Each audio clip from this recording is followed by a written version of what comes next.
जय श्री गणेश। नमस्कार। मैं आचार्य संजय द्विवेदी। मेरे समस्त प्रबुद्ध दर्शकों का मेरे चैनल पर हार्दिक स्वागत है।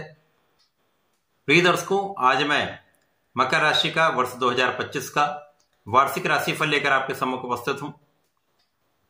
मकर राशि के लिए वर्ष 2025 किस प्रकार का फल देने वाला है, इस वर्ष में जो ग्रहों की स्थितियां बन रही हैं वो आपके लिए कितनी लाभदायक हैं, इस वर्ष स्वास्थ्य कैसा रहेगा, ज्ञान शिक्षा के भाव में कितनी प्रबलता आएगी, आप कितनी सफलता की प्राप्ति करेंगे, संतान तथा वैवाहिक पक्ष कैसा रहने वाला है, भाग्य का कितना साथ मिलेगा, कितना धन लाभ मिलेगा तथा इस वर्ष में आप कितनी उन्नति करने वाले हैं।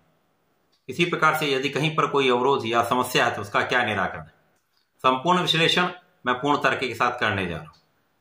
प्रिय दर्शकों, इस राशिफल को आप अपने लग्न तथा राशि दोनों के अनुसार देख सकते हैं। मकर राशि के लिए यदि हम अवलोकन करें तो जो लग्न के राशि के स्वामी हैं शनिदेव, इनका राशि परिवर्तन होगा। इसी प्रकार से इस वर्ष में गुरु तथा राहु का भी परिवर्तन होगा। प्रिय दर्शकों, जो वार्षिक राशिफल है वो सदा ही इन तीन ग्रहों पर ही आधारित है, जिसमें गुरुदेव बृहस्पति का गोचर काल 1 वर्ष के लिए होता है। शनिदेव 2.5 वर्ष किसी राशि में गोचर करते हैं। इसी प्रकार से राहु का गोचर काल 1.5 वर्ष के लिए होता है। क्योंकि ये तीनों लंबी अवधि के ग्रह हैं तथा लंबी अवधि का जो भी राशिफल होता है इन्हीं ग्रहों पर आधारित होता है।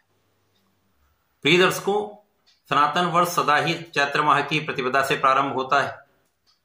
हमारा नववर्ष जो सनातन वर्ष है वो 30 मार्च से प्रारंभ हो रहा है। 30 मार्च को जब ये वर्ष प्रारंभ होगा उसके पहले ही शनिदेव का परिवर्तन हो चुका होगा। 29 मार्च को राशि परिवर्तन करके मीन राशि में प्रवेश कर चुके होंगे। तो पहला परिवर्तन इस वर्ष का शनिदेव का ही है। अब शनिदेव आपके लग्न के स्वामी होकर मीन राशि में जाएंगे तो मकर राशि से 7.5 का प्रभाव समाप्त हो जाएगा। इस वर्ष में गुरुदेव का परिवर्तन आपके पंचम भाव से षष्ठम भाव में हो जाएगा, जहां पर गुरुदेव गोचर करना प्रारंभ करेंगे। चूंकि इस वर्ष गुरुदेव अतिचारी अवस्था में रहेंगे, जिसके कारण इनका पुनः परिवर्तन होगा। ये आपके सप्तम भाव में पहुंच जाएंगे, जहां पर इनका गोचर काल 18 अक्टूबर से 5 दिसंबर तक रहने वाला है। पुनः ये वक्री अवस्था में आएंगे और आपके षष्ठम भाव में पुनः इनका गोचर आरंभ होगा।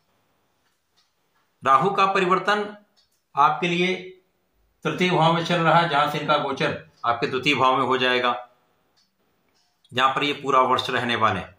शनिदेव मीन राशि में पूरे वर्ष रहेंगे, राहु कुंभ राशि में पूरा वर्ष रहेंगे। केवल गुरुदेव का परिवर्तन यहां पर पूरे वर्ष में होने वाला है। मकर राशि के लिए प्रारंभिक समय में जब शनि और राहु का युति प्रभाव के तृतीय भाव में प्रारंभ होगा तो जो अभी तक राहु का कहीं ना कहीं जो अवरोध का भाव था, जो समस्या देने वाला भाव था, उसमें कमी आएगी। क्योंकि शनिदेव के प्रभाव में जब राहु आएंगे तो वैसे भी राहु को शनिवत कहा गया है तथा राहु शनि के नक्षत्र में होने के कारण पूर्ण रूप से शनि के प्रभाव में होंगे। शनिदेव का इन पर अंकुश होगा, जिसके कारण जो भाग्य का अवरोध था वो दूर होगा। इस समय में भाग्य के साथ के कारण तथा आपके परिश्रम में वृद्धि के कारण, क्योंकि शनिदेव जब किसी राशि में जाते हैं तो स्वभाव के प्रभाव को कई गुना बढ़ा देते हैं। तो इस वर्ष आप परिश्रमी रहने वाले। जब आप पराक्रम करेंगे और उसके साथ में आपका भाग्य साथ होगा तो पूरे वर्ष आपको अपने कर्म क्षेत्र से लाभ अवश्य प्राप्त होगा। वर्ष 2025 में आपको अपनी शिक्षा पर विशेष रूप से ध्यान देना होगा। यहाँ पर पूर्ण परिश्रम करना होगा। यदि प्रतियोगिता परीक्षा की तैयारी कर रहे हैं, सरकारी नौकरी के प्रयास में, तो पूर्ण रूप से आपको लगना होगा, संपूर्ण प्रयास करना होगा, 100% यहाँ पर आपको परिश्रम लगाना होगा। इस समय आप परिश्रमी रहेंगे तो यदि आप थोड़ा सा अपने मनोबल को बढ़ा लेंगे, कंसंट्रेट करके काम करेंगे तो सफलता की प्राप्ति मिल सकती है।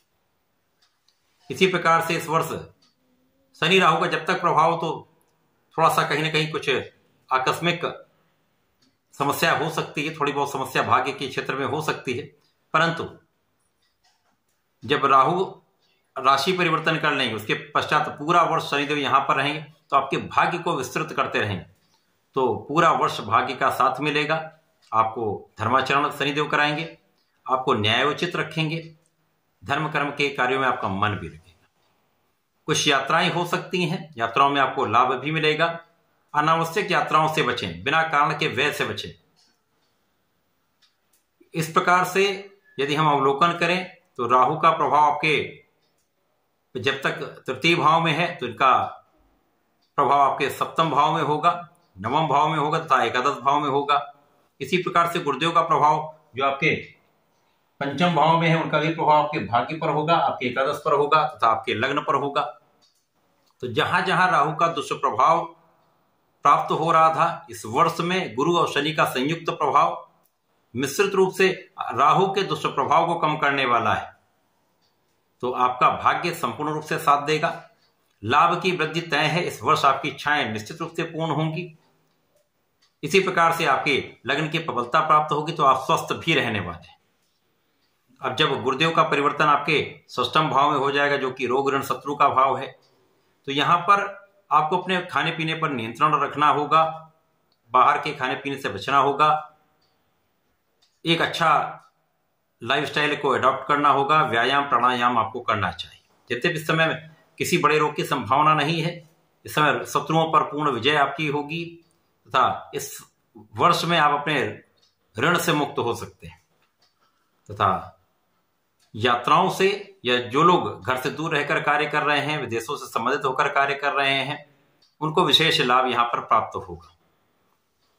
कार्य क्षेत्र में निश्चित रूप से इस वर्ष उन्नति का योग बन रहा है।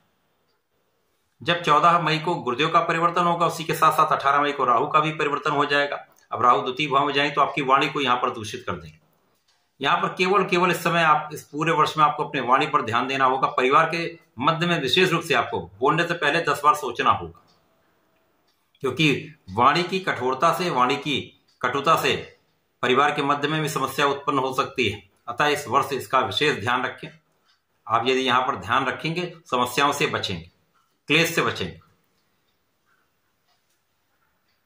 बाकी का जहां पर राहु का दुष्प्रभाव होगा वहां पर शनि और गुरु का प्रभाव उसको निर्बल करेगा तथा आपके कार्यों में उन्नति कराने वाला होगा। राहु का प्रभाव आपके षष्ठम भाव पर होगा, यहां गुरुदेव गोचर कर रहे होंगे तो समस्याएं कम करेंगे। राहु का प्रभाव आपके अष्टम भाव पर होगा। इसी प्रकार से राहु का प्रभाव आपके कार्यक्षेत्र पर होगा। तो कार्यक्षेत्र पर भी गुरु का प्रभाव है, कार्यक्षेत्र पर भी गुरु का प्रभाव है। तो यहां पर राहु के निर्बल प्रभाव को गुरुदेव यहां पर बैलेंस कर देंगे। कार्यक्षेत्र की अनियमितताओं को यहां पर दूर करेंगे, लोगों के साथ सामंजस्य में वृद्धि करेंगे, क्योंकि कार्यक्षेत्र में कभी कभी राहु का प्रभाव एक भ्रम की स्थिति उत्पन्न करता है। इस भ्रम की स्थिति के कारण समस्याएं उत्पन्न होती हैं, क्लेश बढ़ता है, विवाद होते हैं। इन विवादों से, क्लेश से आप बचेंगे, परंतु आपको भी सावधान रहना होगा। इस प्रकार से जब गुरुदेव का राशि परिवर्तन हो जाएगा, ये सप्तम भाव में प्रवेश कर जाएंगे तो आपके लग्न को अत्यंत प्रबल कर देंगे। अब यहां पर आपके अंदर ज्ञान बढ़ जाएगा, जीवन साथी के साथ सामंजस्य बढ़ जाएगा, परंतु यहां पर आपको अपने जीवन साथी के स्वास्थ्य का ध्यान रखना होगा तथा आपसी मतभेद को भुलाकर प्रेम से आपको यहां पर रहना होगा। यहां पर गुरुदेव का प्रभाव आपके लाभ की वृद्धि करने वाला होगा। गुरुदेव का प्रभाव आपके परिश्रम को पूर्ण रूप से बढ़ाने वाला होगा। इसी प्रकार से गुरुदेव की ही राशि में शनिदेव का गोचर है, जहां पर गुरुदेव की दृष्टि का प्रभाव होगा, तो इस भाव के प्रभाव को कई सौ गुना बढ़ा देंगे। तो परिश्रम आपका 100% बहुत अच्छा रहने वाला है। भाई बहनों का सहयोग भी आपको प्राप्त होगा, अच्छे मित्रों का साथ मिलने वाला है, जीवन साथी का साथ मिलेगा, जीवन साथी के साथ सामंजस्य भी अच्छा हो जाएगा। तो ये समय आपके लिए अत्यंत अनुकूल हो रहा है, क्योंकि उच्च राशि में गुरु का प्रभाव निश्चित रूप से आपके प्रभाव को कई गुना बढ़ाने वाला है, आपके स्वास्थ्य को प्रबल करने वाला है, समस्याओं को दूर करने वाला है। जब गुरुदेव 5 दिसंबर को वापसी करेंगे, षष्ठम भाव में आएंगे, तो गुरु और शनि का संयुक्त प्रभाव राहु के दुष्प्रभाव को भी कम करेगा और कार्य क्षेत्र में प्रगति के अवसर दिलवाएगा। जो लोग नौकरी के प्रयास में लगे हैं उनको नौकरी मिलेगी, जो नए कार्य क्षेत्र में जाना चाहते हैं उनको कार्य क्षेत्र में प्रगति होगी, तथा जो लोग अपने कार्य क्षेत्र में नए नए अवसर चाहते हैं तो निश्चित रूप से उनको अवसरों का यहाँ पर प्राप्ति का योग बन रहा है। तो ये वर्ष आपके लिए एक अच्छा प्रभाव देने वाला है, लाभ कराने वाला है। केवल कुछ चीजों का ध्यान रखें, अपने वाणी पर नियंत्रण रखें, जीवन साथी के साथ सामंजस्य रखें तथा कार्य क्षेत्र में किसी भी विवाद से बचें। अपना संपूर्ण परिश्रम करें, संपूर्ण लाभ भी आपको प्राप्त होगा। इस पूरे वर्ष में आपको नियमित रूप से भगवान भोलेनाथ की आराधना करनी चाहिए। नमः शिवाय पंचाक्षर मंत्र का पूरे वर्ष आपको जप करना चाहिए। जब जब आपको समय मिले आप अनगिनत संख्या में कर सकते हैं, कोई समस्या नहीं है। इसी प्रकार से प्रत्येक शनिवार को यदि शनिदेव के मंत्र का जप कर लेते हैं तो विशेष लाभ प्राप्त होगा, बहुत सारी समस्याओं से आप मुक्ति पा लें। तो ऐसा करके इसका लाभ लें। धन्यवाद, नमस्कार।